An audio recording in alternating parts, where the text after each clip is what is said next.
દર્શક મિત્રો, ગરબા એટલે ગુજરાતનો સૌથી વધુ દિવસ ચાલનારો એ તહેવાર છે અને ગરબા હવે શેરી પૂરતા સીમિત નથી. શહેરો અને મહાનગરોમાં ગરબા મેગા ઇવેન્ટ બની છે. એસી ડોમથી લઈને આલિશાન પાર્ટી પ્લોટમાં ગરબા રમાડે છે. અત્યાધુનિક સાઉન્ડ સિસ્ટમ તો ખૂબ નાની એવા કલાકારોની પણ વાત થાય છે અને મોટા કલાકારોની પણ એ પ્રસ્તુતિ ખેલૈયાઓ માટે આકર્ષણનું કેન્દ્ર બને છે. આયોજકો સ્પોન્સરશિપથી લઈને પાસના વેચાણથી અઢળક કમાણી કરતા થયા છે અને છેલ્લા એક દાયકાથી આવેલા આ પરિવર્તનમાં 1-2 વર્ષથી લોકોને કડવો અનુભવ પણ થઈ રહ્યો છે. હજારો રૂપિયા ખર્ચીને લીધેલા પાસ હોય ત્યાં સુવિધાનો ખૂબ મોટો અભાવ પણ હોય છે. વડોદરાના પ્રખ્યાત ગરબા યુનાઇટેડ વેમાં મેદાનની સમસ્યા હોય કે પછી અમદાવાદમાં થતી પ્રી નવરાત્રીના આયોજનમાં બેકાબુ ભીડ હોય, આ બધા કિસ્સાઓની સવાલ એ છે કે ગરબાના આયોજનો માત્ર કમાણી માટે જ થઈ રહ્યા છે કે કેમ, અને ગરબાના મેદાનમાં યોગ્ય વ્યવસ્થાનો અભાવ કેમ હોય છે. ભોગ બનતા ખેલૈયાઓ અને કલાકારોની આખરે વ્યથા શું છે એ મહામંથનમાં ચર્ચીશું.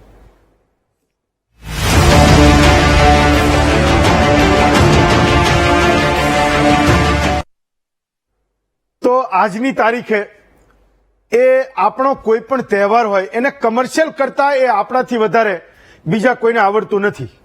કોઈ પણ તહેવારમાં માત્ર ધંધો જ ધંધો છે. જ્યાં જોઈએ ત્યાં રૂપિયાની જ વાત છે. જેની પાસે થોડી વગ છે, જેની પાસે થોડા રોકવા માટે એ પૈસા પણ છે કે હું ઇવેન્ટ પણ આ કરી લઈશ અને કમાઈ લઈશ, એ લોકો માટે એ તહેવારો એ સૌથી મોટો ધંધાનો એ તહેવાર બને છે જે આપણે રોજે રોજ એ જોઈએ છે.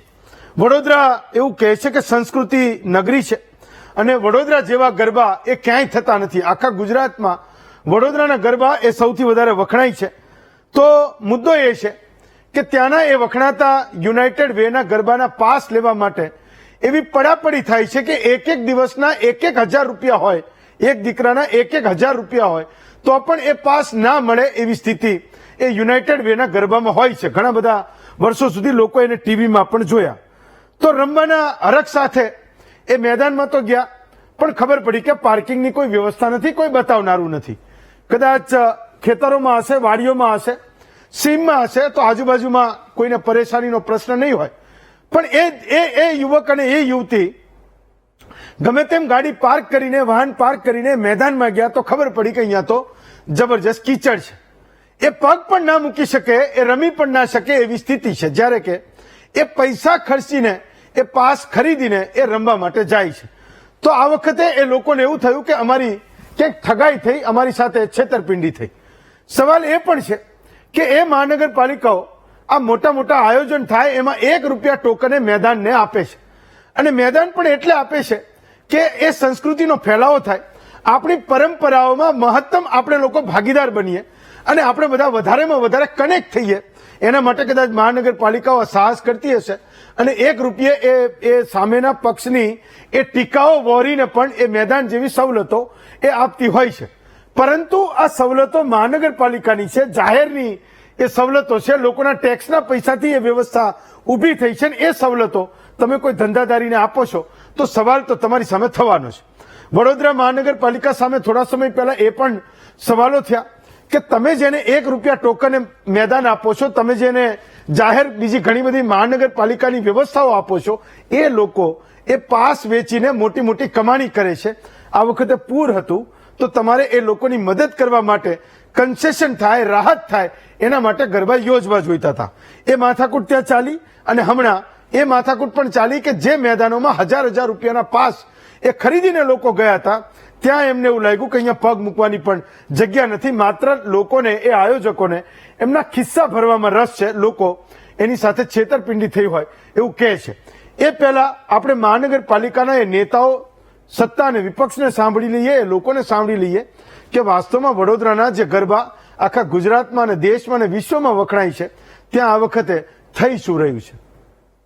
જે કોર્પોરેશનના જે પ્લોટમાં જે ₹1 ટોકન એમાઉન્ટના ભાડે જે ગરબા આયોજકો ત્યાં ગરબા કરે છે અને બધી જ જગ્યાએ લગભગ લાખો રૂપિયા જે સ્ટોલના ભાડા લે છે. આજે એમને એટલી બધી ઇન્કમ, એક તો પાસની ઇન્કમ, આજે તમે જુઓ કે મેલ પાર્ટિસિપન્ટના તો 4 થી 5 હજાર, ફિમેલ પાર્ટિસિપન્ટના તો 2 થી 3 હજાર, અને પાણીની બોટલો જે બહાર ₹20 ની મળે એ અંદર આ લોકો ₹50, ₹100, એટલે મન ફાવે એવા ભાવ. તો જ્યારે આ વખતે આ વડોદરામાં પૂર આવ્યું, વડોદરા પાણીમાં ડૂબ્યું, ત્યારે આર્થિક રીતે તમામને નુકસાન થયું છે. ત્યારે તમામ ગરબા આયોજકો ખરેખર આવી રીતે માનવતાના ધોરણે આ તમામ ગરબામાં જે ફિમેલ પાર્ટિસિપન્ટ છે એમને ફ્રીમાં એન્ટ્રી આપવી જોઈએ એવી અમે માંગણી કરી છે. વડોદરા કોર્પોરેશને ગરબાને પ્રોત્સાહન આપવા માટે પોતાના પ્લોટો ₹1 ટોકનથી બધા આયોજકોને આપેલા છે. જે પણ આયોજકોને ગરબા કરવા માટે આયોજન કરવા માટે પ્લોટ આપ્યા છે એમને જે નિયમો પાળવાના છે એ નિયમનું લિસ્ટ પણ એમને આપેલું છે અને એ નિયમોનું પાલન એમણે કરવું પડશે. જે સુરક્ષાની વાત છે તો એમાં પણ અમે ચોક્કસ ધ્યાન અપાઈ અને જો એ રીતે નહીં થયું હોય તો એ પ્રમાણે કરાવડાવીશું. પાસ પણ કોઈ મૂલ્ય લેવાનું નથી એવું દર વર્ષે હોય છે જ.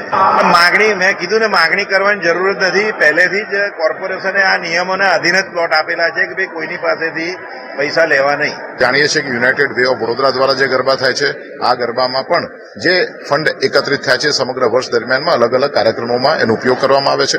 તો વડોદરા નવરાત્રી ફેસ્ટિવલ એના માધ્યમથી પણ જે ગરબા થાય છે તેમાં પણ હમણાં જ પૂર પીડિતોને પણ એમાંથી દરેકે દરેક પૂર પીડિતને પૈસા ચૂકવવામાં આવ્યા છે, આર્થિક સહયોગ આપવામાં આવ્યો છે કે જે લોકોને નાની મોટી આવી મુશ્કેલી હોય એ લોકોને પોતાની રીતે ગરબાના આયોજકોએ એમને જે યોગ્ય લાગે તે રીતે મદદરૂપ થવું જોઈએ, પરંતુ ગરબા નિઃશુલ્ક જ હોવા જોઈએ તે વાત સાથે હું સંમત નથી. તો હું આજનો જે વિષય છે કે ગરબાના આયોજનનો હેતુ એ માત્ર કમાણીનો હેતુ કેમ છે.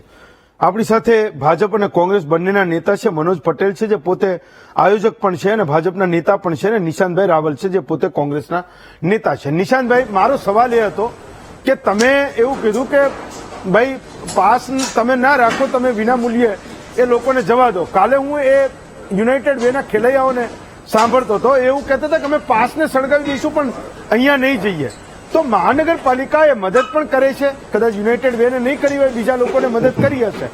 તો અત્યાર સુધી તમે કીધું કે દીકરીઓને ફ્રી જવા દો, દીકરાઓ માટે તમે એને કન્સેશન રાખો. ભાજપના એક નેતા એવું કહે છે કે હા ભાઈ પાસનો તો કોઈ પૈસો હોતો જ નથી, એ લેવાના જ નથી હોતા. એક નેતા એવું કહે છે કે એમને ખર્ચો બહુ લાગે તો તમારે એ પાસના પૈસા તો લેવા પડે.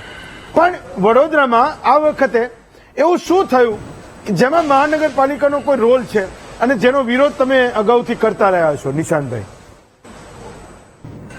હેમંતભાઈ, સૌપ્રથમ તો ટીવીના માધ્યમ દ્વારા મા અંબેની આરાધનાના પર્વે નવરાત્રી નિમિત્તે ગુજરાત અને દેશવાસીઓને ગુજરાત કોંગ્રેસ તરફથી હું શુભેચ્છા પાઠવું છું કે ગુજરાત ઉપર અને દેશ ઉપર મા અંબેની અસીમ કૃપાથી કોઈ પણ પ્રકારની આપત્તિ ના આવે.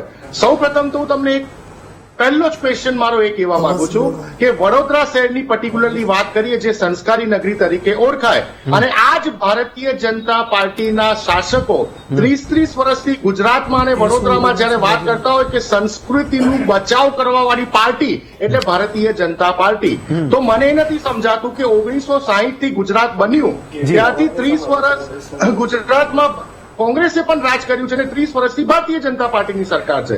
મને ભારતીય જનતા પાર્ટીના કોઈ નેતા સવાલનો જવાબ આપી દે કે 1995 પહેલા ગુજરાતના વડોદરામાં કે સુરતમાં કે અમદાવાદમાં કયા મહાનગરોમાં ગરબા માટે મા દીકરી બહેનો પાસેથી રૂપિયા લેવામાં આવતા હતા? પહેલો સવાલ. બીજો સવાલ કે જે રીતે હેમંતભાઈ મનમોહન સિંહજીની સરકારમાં રાઇટ ટુ એજ્યુકેશનનો કાયદો આવ્યો અને 25% ગરીબ લોકોને એડમિશન જે રીતે ડિઝાઇનર શાળાઓમાં પણ આપવામાં આવે છે, તો વડોદરા શહેરમાં જે આ ડિઝાઇનર આયોજકો છે શું એ આ પ્રકારે 20 થી 25% ગરીબ બાળકીઓને, ગરીબ પરિવારના લોકોને ગરબામાં મફતમાં એન્ટ્રી આપી રહ્યા છે? આ સૌથી મોટો સવાલ. નથી આપી રહ્યા. પછી એ યુનાઇટેડ વે હોય કે કોઈ પણ આયોજક હોય, અરે યુનાઇટેડ વે ધારો કે કોઈ પણ પ્રકારની ચેરિટીનું કામગીરી કરી રહી છે, તો કેમ યુનાઇટેડ વેના ગરબામાં વર્ષોથી મારા વડોદરાની એક પણ ગરીબ બાળકી, એક પણ ગરીબ માં, એક પણ ગરીબ બેન આજ સુધી ત્યાં પગ નથી મૂકી શકી?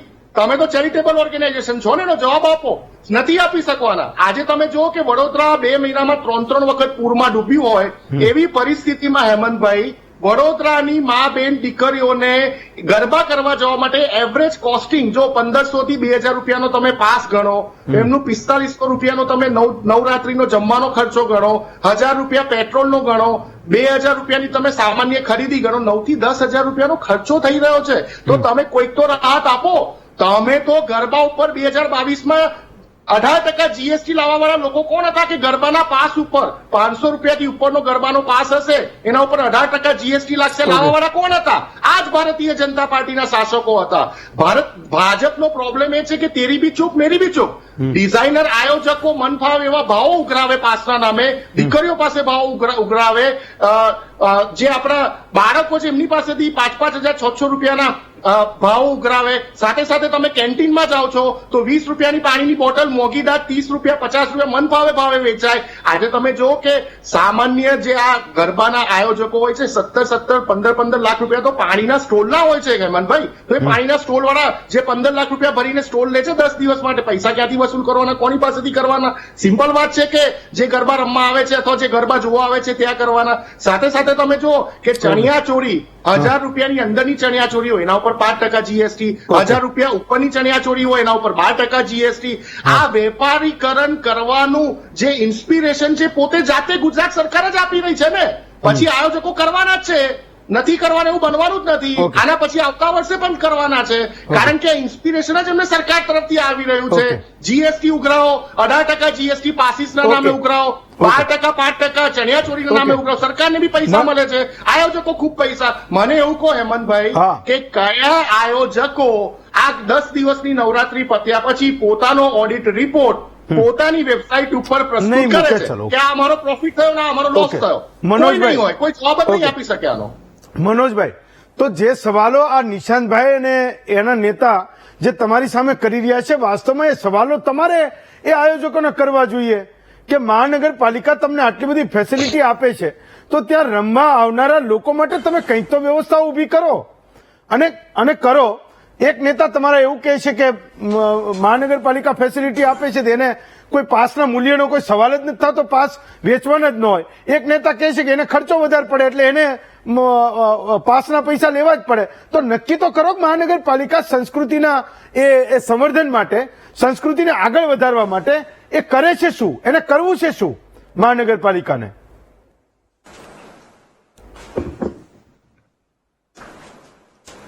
નહીં સંભળાતો, બંધ થઈ ગયો અવાજ. એમનો અવાજ સંભળાય તો બંધ થઈ ગયો. મારો અવાજ સંભળાય છે મનોજભાઈ? અવાજ સંભળાતો જ નથી. હા, બિલકુલ અવાજ બંધ થઈ ગયો તમારો. મારો અવાજ તમને સંભળાય છે?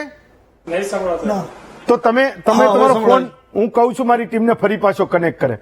નિશાંતભાઈ, જ્યારે 4 દિવસ પહેલા કોંગ્રેસે માંગ કરી કે ભાઈ તમે તમે પાસના પૈસા ના રાખો, વિના મૂલ્યે તમારે આ કરવું જોઈએ, ત્યારે શું ઓલરેડી તમે એ સત્તાધારી નેતાઓને જેમની પાસે હોદ્દાઓ છે એમને તમે કહી ચૂક્યા હતા કે તમારે આ કરવું જોઈએ? નિશાંતભાઈ, હેમંતભાઈ, દર વર્ષે જ્યારે નવરાત્રીની પ્રિપેરેશન ચાલુ થતી હોય છે એના ઇનફ ટાઈમ પીરિયડ પહેલા કોંગ્રેસ પાર્ટી વડોદરા હોય કે આખા ગુજરાતમાં જે જગ્યા ઉપર આ ઇવેન્ટ મેનેજમેન્ટ કરવાનું ચાલુ કર્યું છે એનો અમે વિરોધ કરીએ છીએ. પરંતુ જ્યારે ઇનડાયરેક્ટલી આ ઇવેન્ટ મેનેજમેન્ટમાં સરકારના લોકો જ ઇન્વોલ્વ હોય, તમે જો કે ડિસ્ક્રિમિનેશન કેવું થઈ રહ્યું છે.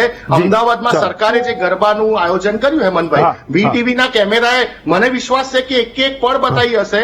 ત્યાં પણ તમે જો કે સિટિંગ એરિયામાં વીવીઆઈપી સિટિંગ એરિયા અલગ, એટલે સરકારના મિનિસ્ટર લોકો, સરકારના તંત્રીઓ, સરકારના સંત્રીઓ એક અલગ એરિયામાં બેસે, આમ નાગરિક અમદાવાદનો અલગ એરિયામાં બેસે. આ પ્રકારના ડિસ્ક્રિમિનેશન થઈ રહ્યા છે ગરબામાં. અમારું કેવું સ્પષ્ટ છે કે એક સામાન્ય મધ્યમ વર્ગની અથવા તો સામાન્ય ગરીબ પરિવારની દીકરી કે જેની પાસે 1500-2000 રૂપિયાનો પાસ લેવાની કેપેસિટી નથી, એ આ ડિઝાઇનર આયોજકોના ગરબામાં ક્યારે કયા વર્ષે જઈ શકશે? મનોજભાઈ, સિમ્પલ વાત છે, બહુ સિમ્પલ વાત છે. મનોજભાઈ, એ સવાલો જે આ કોંગ્રેસના નેતાઓ તમને પૂછે છે એની પહેલા તમારી એક્ટ કરવાની જવાબદારી છે ને. તમારે એ શહેરના સત્તાધારી પક્ષ તરીકે, સત્તાધારી નેતાઓ તરીકે એ પગલું તો તમારે લેવાની જરૂર છે. જે માંગ કરી રહ્યા છે કે ભાઈ પૂરનો સમય છે ને તમે કન્સેશન આપો, ઓછા પૈસા રાખો. એક વાત એવી છે કે વડોદરા શહેર ઉત્સવ પ્રિય શહેર છે. ઉત્સવો બહુ ખૂબ ધામધૂમથી ઉજવાય છે. તમે અમને કીધું કે વડોદરાના જે ગરબા છે વિશ્વ સ્તરે આગળ છે, તો એ વિશ્વ સ્તરે આગળ છે. અમદાવાદના, રાજકોટના, સુરતના, વડોદરા એક અલગ રીતે એ આગવી ઓળખ છે અને સમગ્ર ભારતને ગૌરવ અપાવે એવી પરિસ્થિતિમાં મૂક્યો છે. આખા વિશ્વની અંદર કેટલા પણ કલાકારો ગરબા પછી પોતાના સંગીત સાહિત્યની અંદર આગળ વધ્યા છે. આ બધી વસ્તુને લઈને પ્રાઉડ લેવું જોઈએ, ભારત દેશે પ્રાઉડ લેવું જોઈએ. કોંગ્રેસને કોઈ વિષય મળતો નથી, અવારનવાર કરે છે. બીજું કે જે પણ ગરબા રમે છે એ બધા માતાજીની આરાધના કરે છે. એ માતાજીની આરાધનાની અંદર એ લોકોના દિલને ઠેસ પહોંચાડવાનો આ એક ષડયંત્ર છે. કોઈ પણ બાળકો આવે છે, યુવાનો આવે છે, યુવતીઓ આવે છે, એમની ઈચ્છા પ્રમાણે ગરબા ગ્રાઉન્ડમાં જાય છે, અમુક શેરી ગરબામાં જાય છે, અમુક સોસાયટીમાં નાના આયોજનમાં ગરબા રમે છે. પણ આ ઉત્સવ પ્રિય લોકો અલગ અલગ વિસ્તારની અંદર નવરાત્રીના 9 દિવસ ખરેખર એમની ઈચ્છાથી, આનંદથી આ ઉત્સવ ઉજવાય છે. ખરેખર આપણે આ ઉત્સવને જે પ્રાધાન્ય આપ્યું છે. મુદ્દો મનોજભાઈ એ છે કે લક્ષ્મી વિલાસ પેલેસમાં ગરબા થાય, તમે એમાં કઈ ફેસિલિટી આપતા હશો, પોલીસ બિચારી દિવસ રાત એની એ સુરક્ષા કરવામાં લાગતી હશે, મહાનગરપાલિકા એને પાણી બાણી બીજી બધી વ્યવસ્થાઓ આપતી હશે, એ ગ્રાઉન્ડ હમું કરવું એને તમે સાધનો આપતા હશો, ખબર નથી શું શું ફેસિલિટી તમે આપો છો. પણ મારો સવાલ એ છે કે વડોદરાનો એક ગરબા પ્રિય દીકરો કે દીકરી જ્યારે મેદાનમાં પગ મૂકે ત્યાં પગ મૂકવાની એ સ્થિતિ ન હોય, એને કાંકરા વાગતા હોય, તો હું સમજુ છું કે આ તમે ₹1 ટોકન આપ્યા પછી કોઈ હોવું જોઈએ ત્યાં જેની નજર રાખે. એમ હું તમને કહું છું કે પેલાને માત્ર ધંધો કરીને એ સમેટીને બધું ઘરે જ જતું રહેવું છે. મારો સવાલ એ છે, તો એ તમે સાંભળ્યા કે નહીં આજે એ લોકો ફરિયાદ કરતા હતા એને? એમનો અવાજ એકચ્યુઅલ સંભળાયો નહીં, તમારો પણ અત્યારે અવાજ આવતો નથી. મારો સવાલ સીધો તમને જવાબ સીધો સવાલ હોય તમારો ફોન બાય ડિફોલ્ટ કપાઈ જાય છે મનોજભાઈ. હું તમને જે પૂછું, તમારો અવાજ કપાય છે મને. હા બોલો. હું તમને એ પૂછું છું કે મહાનગરપાલિકા જે સુવિધાઓ આપે છે, પોલીસ બિચારી ખડે પગે ત્યાં એ પહેરો ભરે છે જ્યાં સુધી ગરબા ચાલે ત્યાં સુધી, આ બધી ફેસિલિટી મળે, એ બધી સુવિધાઓ હોય, તો તમારી પોતાની કોઈ જવાબદારી છે કે નહીં કે જે ગરબા રમવા માટે જાય એને સારી સુવિધા મળે ત્યાં? પેલા આયોજકને માત્ર પૈસા કમાવામાં ના રસ હોય, પોતાના ખિસ્સા ભરવામાં રસ ના હોય. એ લોકોને તમે સાંભળ્યા છે? એવું લોકોને સાંભળ્યા જેવું નથી. કોંગ્રેસ આવા જયારે આક્ષેપો કરતા હોય, મને પોતાને એવું થાય છે કે ગુજરાતી તરીકે જયારે ગુજરાતનું નામ, ગુજરાતનો ગરબો આગળ જતો હોય, એને અલગ વેની અંદર જોવાનું અલગ, બોલવાનું અલગ, દેખાડવાનું અલગ. અત્યારે સાહિત્યની દ્રષ્ટિએ ગુજરાત આટલા મોટા પાયા પર ગયું અને વડોદરાએ એનું ઉત્તમ સ્થાન પ્રાપ્ત કર્યું હોય, એની અંદર કોર્પોરેશને ₹1 ટોકનની અંદર જમીન આપી છે. જમીન આપ્યા પછી એની અંદર આયોજનની અંદર જે પણ નાના મોટા ખર્ચા થાય છે આયોજકો દ્વારા ભક્તિભાવથી કરવામાં આવે છે. તમે બીજા બધા ગરબાની કમ્પેરિઝન કરશો, મારા ગરબા છે એની અંદર દીકરીઓને કોઈ રજીસ્ટ્રેશન પણ નથી, એને કોઈ રજીસ્ટ્રેશન, એનો ડેટા પણ લેવામાં, હું તો પોલિટિશિયન છું, ડેટા પણ લેવામાં નથી આવતો. દીકરી ચણિયા ચોળી પહેરીને આવે તો ગરબા રમી શકે, ગ્રાઉન્ડમાં કોઈ પણ જગ્યાએ જઈ શકે. પણ અત્યારે જે વ્યવસ્થા યુવાધન માંગે છે, જે વ્યવસ્થા અત્યારે આધુનિક યુગની અંદર થઈ છે, એ આળવાનો પ્રયત્ન આયોજકો વારંવાર કરે છે. ઉત્સવ પ્રિય વડોદરા શહેર છે અને જે પણ આયોજન થાય છે એમાં મોટા ખર્ચા થતા હોય છે. વડોદરા મહાનગરપાલિકાએ આ ઉત્સવને વધારે આગળ લઈ જવા માટેનો પ્રયત્ન કર્યો છે, જેનું ફલશ્રુતિ અત્યારે વિશ્વની અંદર આગળ છે. એને ક્રિટિસાઇઝ ના કરવું જોઈએ. ઉત્સવો બધા જ ધર્મના ઉજવવા જોઈએ. પોલીસનું કામ સુરક્ષાનું છે અને સુરક્ષા પૂરી પાડે છે. અને પોલીસ અત્યારે સરકારે જે નક્કી કર્યું છે કે ઉત્સવ આખી રાત ચાલે, તો મોડી રાત સુધી ચાલે, આખી રાત ચાલે. એની અંદર તો મનોજભાઈ કહે છે કે ત્યાં તો બધું સારું છે, તમે લોકો ખાલી ખોટા પાણીમાંથી પોરા કાઢો છો ને તમે ફરિયાદો કરો છો અને ગરબાને વગોવો છો. હેમંતભાઈ, બે વાત સ્પષ્ટ કરવા માંગુ છું. મારા મોટાભાઈ મનોજભાઈએ જે વાત કરી, હું એ વાતને સ્વીકારું છું કે વડોદરા શહેરમાં 3 થી 4 એવા આયોજકો છે કે જે દીકરીઓ પાસેથી પૈસા પાસના નામે નથી લેતા. પરંતુ જે ફેમસ થયેલા, ફરી વખત શબ્દ વાપરું છું, જે ડિઝાઇનર આયોજકો છે, જી. તમે આને ઇવેન્ટ તરીકે પ્રસ્તુત કરી છે. તો જ્યારે આપણે પૈસા ભરીને કોઈ પણ પ્રકારની ઇવેન્ટમાં જતા હોઈએ હેમંતભાઈ, હા. તો આપણે સર્વિસનું એક્સપેક્ટેશન રાખતા હોઈએ કે ના રાખતા હોઈએ. હા. તમે કોઈ પણ વ્યક્તિ 5,000, જ્યારે દીકરો 5,000 નો પાસ ભરીને જાય, દીકરી 2,000 નો પાસ ભરીને જાય, ત્યાં એને ચાલવાના વાંધા હોય, કાદવ કિચડવાળી જમીન હોય, પાર્કિંગ છેવાડે થતું હોય, અંધારામાં કોઈ જગ્યાએ છેવાડામાં પાર્કિંગ થતું હોય. Okay. તમને ખબર છે કે વડોદરા અને ગુજરાત પોલીસ પાસે ઘટ છે, પોલીસ તો કાર્યવાહી, પોલીસ તો પોતાની ડ્યુટી નિભાવે છે, પરંતુ મેન પાવરની અછત છે. આજે એક ગરબામાં 60-70,000 લોકો ભેગા થતા હોય, Okay. ટ્રાફિકની સમસ્યાઓ થતી હોય, તો આ જે ડિઝાઇનર આયોજકો છે એ કઈ ફેસિલિટી પ્રોવાઈડ કરે છે? Okay. સવાલ Okay. ત્યાં આવીને ઉભો થાય છે. તમે પૈસાની સામે ચલો. તમે ફેસિલિટી શું આપી રહ્યા છો? ખાલી ચેરિટેબલ ઓર્ગેનાઇઝેશન છે એવું બોલીને છટકી જવું, એ આ વિષયનું સોલ્યુશન ક્યારે પણ નથી આવવાનું. ચલો, હું એવું સમજુ છું નિશાંતભાઈ અને મનોજભાઈ, આ છે ને માંગ અને પુરવઠાના આધારે ચાલતો આખો આપણે એને વ્યવસાય કરી દીધો છે. જ્યારે અહીંયા અમદાવાદમાં જીએમડીસીના ગરબા શરૂ થયા 12-15 વર્ષ પહેલા, ત્યારે મને એવું હતું કે આ અમદાવાદમાં જેટલા પણ સોઈ ને એવા બધા મોટા મોટા આયોજકો હતા બધાના પાટિયા પડી જશે. પણ આજની તારીખે એ વધતું જ જાય છે. જીએમડીસીના ગરબા તો છે જ, સરકાર યોજે છે, ઘણો બધો ખર્ચ કરે છે, લાખો લોકો આવે છે, પણ એના સિવાય એની આજુબાજુમાં પણ એટલા બધા ગરબાના આયોજનો થાય છે. એટલે કદાચ આપણે એવું કહીએ છીએ કે સોસાયટીમાં લોકો પાછા જઈ રહ્યા છે, પણ જે પ્રકારે જાહેર આયોજનો થાય છે, પાસ વેચાય છે, લોકો એ કમર્શિયલાઇઝેશન થઈ રહ્યું છે, એ સોસાયટીમાંથી આપણે ફરી પાછા એ આ મોટા ગ્રાઉન્ડ અને પાસીસવાળા ગરબામાં હું માનું છું કે જઈ રહ્યા છે, ને એના કારણે આ બધું ચાલતું રહેવાનું છે. પણ જ્યાં અરીસો ધરવાની જરૂર હોય ત્યાં આપણે મહાનગરપાલિકા સત્તા, એ નેતાઓને એ ધરતો રહેવો જોઈએ. મનોજભાઈ અને નિશાંતભાઈ, આ બંનેનો હું ખૂબ ખૂબ આભાર માનું છું. આવતીકાલે વધુ એક નવા વિષય સાથે ફરી મળીશું. આજે રજા આપશો.